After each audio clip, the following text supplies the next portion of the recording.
una compresión por el incremento de este líquido, provocando y en la base del labio frontal, donde se va a permitir haber dolor en esas áreas, además de la confusión o el dolor por el incremento de la tensión dentro del encéfalo, por ese líquido, esa congestión de líquido cefalorraquídeo.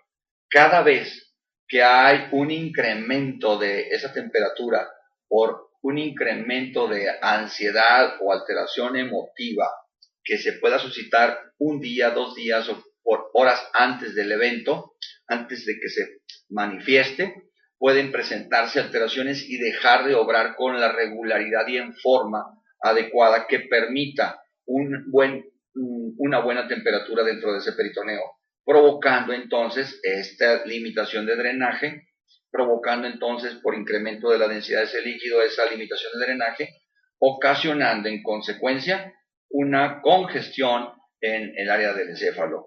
Obviamente que después de evacuar, que normalmente estos pacientes después de estos eventos se provocan automáticamente, el cuerpo es sabio, provoca unas diarreas. Estas diarreas se presentan, son diarreas atípicas. Estas diarreas se presentan con la intención de defender la cavidad peritoneal de esa temperatura y evacúan mayor cantidad para bajar la tensión dentro de ese abdomen o dentro de ese peritoneo, provocando una mejor temperatura y otra vez volver a suscitarse ese drenaje, ocasionando por lo tanto una descongestión de la cabeza, permitiendo una mejoría en el paciente, que se puede volver a presentar cuantas veces se suscite esto que acabo de comentar, como es el espasmo intestinal, por esos encabronamientos, por esas sensaciones de ansiedad, por esas sensaciones de incertidumbre que muchas veces el paciente le ocasiona demasiada inestabilidad emotiva en la que provoca espasmos importantes dentro de ese intestino. ¿Me escuchaste, mi amigo Manuel?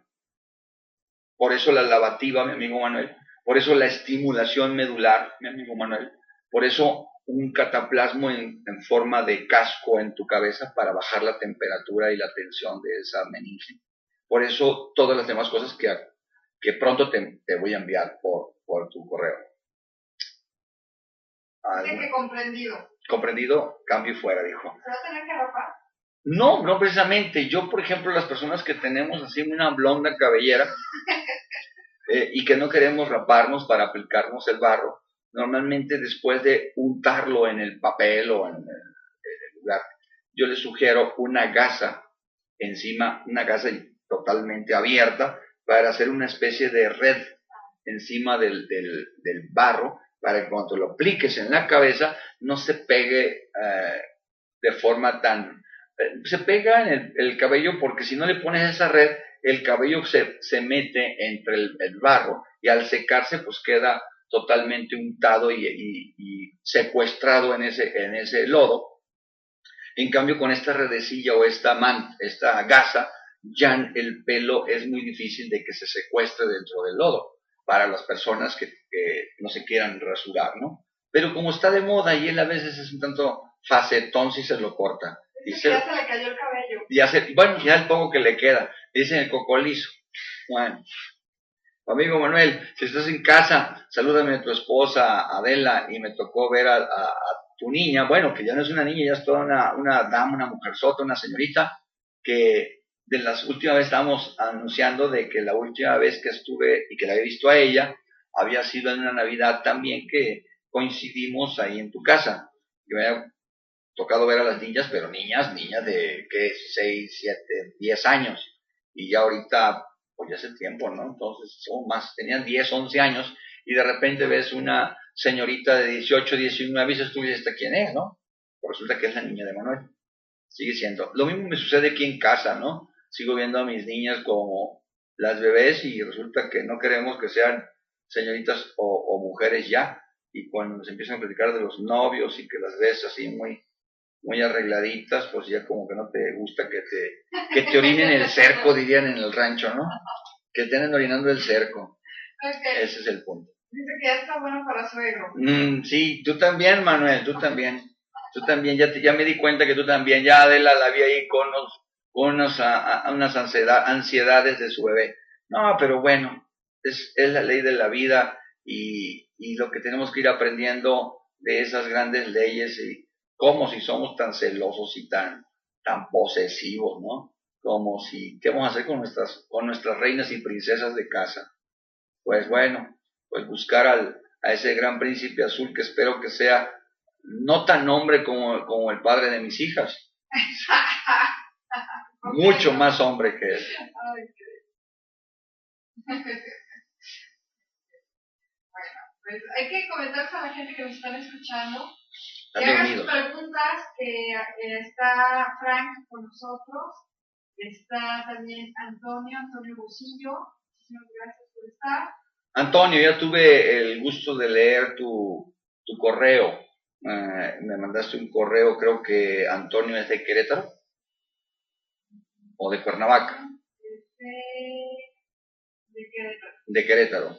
Y sí, la inquietud te comentaba, no te he contestado el correo, a veces llegan los comentarios de tu correo, me llegó a través de mi secretaria y obviamente que le comenté, no sé si lo hizo, escribiera y te contestara que las inquietudes de los talleres a través de la doctora Dulce, que también de vez en vez nos honra con su presencia en tu programa, creo que ahí desde Querétaro, me tocó saludarla en la conferencia que tuvimos ahí en Toluca.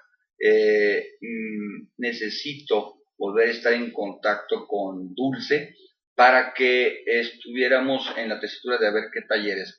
No es lo mismo los talleres que hacemos para los médicos y terapeutas que para los terapeutas.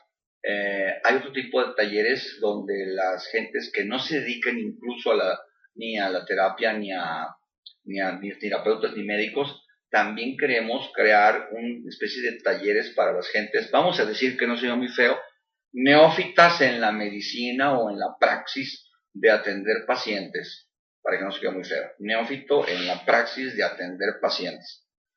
Para ellos quisiéramos crear talleres, de alguna manera los hay, obviamente él pertenece a una empresa de multinivel, Toño Murillo. Sí. Toño Murillo. Rosillo. Sí, él pertenece a una empresa multinivel. Lógicamente que a veces los empresarios de esos multiniveles no les interesa o no les parece o no lo sienten indispensable el que ustedes tengan ese conocimiento.